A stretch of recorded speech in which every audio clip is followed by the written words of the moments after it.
Good day ka mechanic, mag-TBC tayo ngayon no sa Suzuki Bergman version 1. Ito ang mga dapat gawin or unang gawin bago matanggal ang cover. Sundan nyo lang yung tinuturo ko sa video kasi yan ang mga importanteng dapat tanggalin bago matanggal yung mga cover. Dito sa baba naman sa may footboard, dalawa yan magkabilaan. Push start type yan, plastic lang yan at dapat dahan-dahan yan tanggalin para hindi masira. Pero dito sa kabila ay wala nang lock, may history kasi ito sa pag-aayos pero hindi na naibalik yung mga dating bolt. At pagkatapos matanggal ang lahat ng lock, pwede nang matanggal ang buong upuan.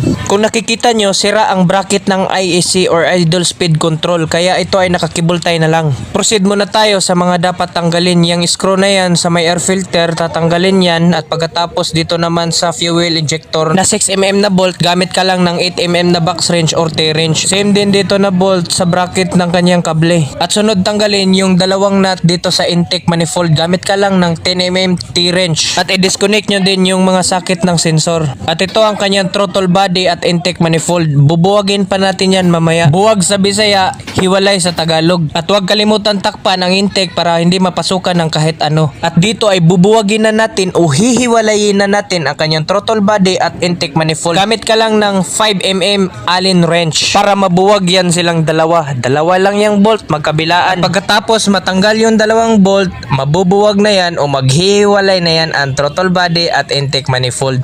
Kung nakikita nyo, parang may pula, parang nagre-regla. Yan ay rich mixture ng gasolina kasi nasisira kasi ang IEC niya. At huwag kalimutan tanggalin ang kanyang rubber bago linisin para hindi ito mag-bloated. At gamit natin ang Kobe Power Spray pang CVT cleaning or pwede pang FI cleaning or pang throttle body. Madali lang itong gamitin kasi power spray. Kung nakikita nyo, tanggal talaga yung mga carbon deposit or carbon build up kahit matagal na yan. Nakadikit ang mga buling sa kanyang dingding dito sa ilalim ng throttle body o kahit paman sa intake manifold.